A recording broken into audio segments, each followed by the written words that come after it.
अब ये जो पहले दिन का एडवांस बुकिंग है ना, सही आ रहा था दोस्तों। हो सकता है कि कुछ बड़े बड़े फ़ैन क्लब्स को मुझे गाली देने का मन करे, पर अब गाली दे के क्या फ़र्क पड़ेगा। अगर सच में एडवांस बुकिंग इतना ज़बरदस्त हुआ है, तो तुम्हें एक्सेप्ट तो करना पड़ेगा। आई मीन, मैं कौन से फ़ैन क्लब्स की बात कर रहा हूँ। अजय के फ़ैन क्लब्स, अक्षय के फ़ैन क्लब, सनी पाजी के, सलमान खान के, बड़े बड़े फ़ैन क्लब्स की बात कर रहा हूँ मैं यहाँ पे। अब देखो, कलेक्शन आ रहा है तो वो दिखेगा। अब वो कैसे आ रहा है कैसे नहीं आ रहा है, वहाँ पे सवाल ही पैदा नहीं होता है। अब देखो, इसका जो फर्स्ट डे की एडवांस बुकिंग का जो ग्रॉस है, वो जो एडवांस बुकिंग हुई है वो सैयारा की, वो 9.5 करोड़ की हुई है विदाउट ब्लॉक सीट्स, और विद ब्लॉक सीट्स हुई है 12.5 करोड़ की। कुछ नहीं तो आप ये मान के चलो कि कम से कम 10 करोड़ की एडवांस बुकिंग हुई है। ओके। और इसका जो टिकट सोल्ड जो है ना, वो ऑलमोस्ट 4 लाख टिकट हुए हैं सोल्ड।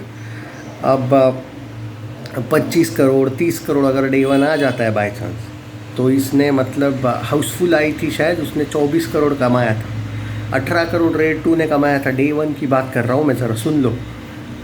और कौन सी फिल्म है, केसरी भी कुछ, स्काई फोर्स ने भी कुछ 15 करोड़ कमाया था। मतलब ये कितने फिल्म्स को पेल रही है, वो मैं बात कर रहा हूँ। अब यहाँ पे किसी भी फ़ैन क्लब्स को मुझे गाली दे के क्या मिलेगा। मैं जो फैक्ट है वो बोल रहा हूँ, मतलब जो कलेक्शन आ रहा है उस पर बोल रहा हूँ। अब ये कैसे आ रहा है, क्या आ रहा है, वो YRF की ताकत है या सच में है, वो भाई भगवान जाने।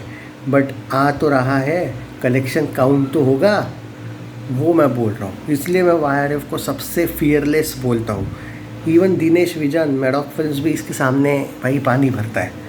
इसीलिए YRF के साथ अगर अर्जुन कपूर भी काम करे ना भाई कंटिन्यूसली, उसने किया था संदीप पिंकी फरार में, पर कंटिन्यू में काम करे ना भाई, उसकी भी चांदी हो सकती है। तो ये है भाई फैक्ट।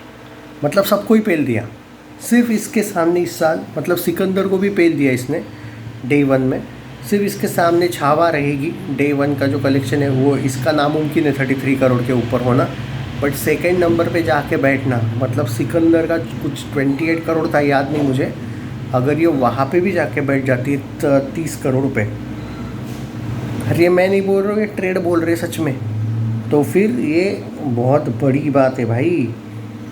और जो लोग बोल रहे कि भाई 3 दिन के बाद गिर जाएगी, एक सेकंड के लिए अगर मान के चलते कि चलो 3 दिन के बाद गिर भी जाएगी, अगर पहला दिन 25 करोड़ प्लस है, दूसरा तीसरा भी मान के चलो थोड़ा बहुत कुछ तो है, अरे 3 दिन के बाद अगर गिर भी जाती है फिल्म, तो अगर ये 85 करोड़ अगर नेट में जाएगी तब तक, तो गिर भी जाए तो भी 100 करोड़ जा रही है। हालांकि ये ज़्यादा भी जा सकती है, पर जो लोग बोल रहे हैं भाई 3 दिन का इसका मंडे टेस्ट है, भाई मंडे टेस्ट की ज़रूरत ही नहीं, इतना ज़बरदस्त YRF ने प्लानिंग खेला है। YRF अगले वीक का चाहता भी नहीं है। YRF जो भी है वो 3 दिन छोड़ो, ये 7 दिन में ही ये बहुत कुछ कर लेगी। इस टाइप का प्लानिंग किया है इन लोगों ने। तो क्या YRF को पता नहीं क्या अगले वीक में भी अच्छे बड़ी बड़ी फिल्में आ रही है? भाई पता सब है, they are so clever smart, ये फैक्ट है। तो ये हो गया भाई डे वन का कलेक्शन का प्रिडिक्शन। जो लोग बार बार बोल रहे थे मैं प्रिडिक्शन नहीं दे रहा हूँ, भाई मैंने डिसाइड किया था कि फ़ाइनल एडवांस बुकिंग एक बार थोड़ा आने दो, उसके बाद डायरेक्टली प्रिडिक्शन की ही बात कर लेंगे। अब यार देखो, 10 करोड़ की ही डायरेक्टली एडवांस बुकिंग है, तो भाई वॉकिंग ऑडियंस वगैरह मिला के मैं तो भाई मानता हूँ 25-30 करोड़ डे वन जा भी सकता है, क्यों ना जाए, क्या लगता है? अब बाकी आप कमेंट में बताओ, आप बिलीव करते हो या नहीं।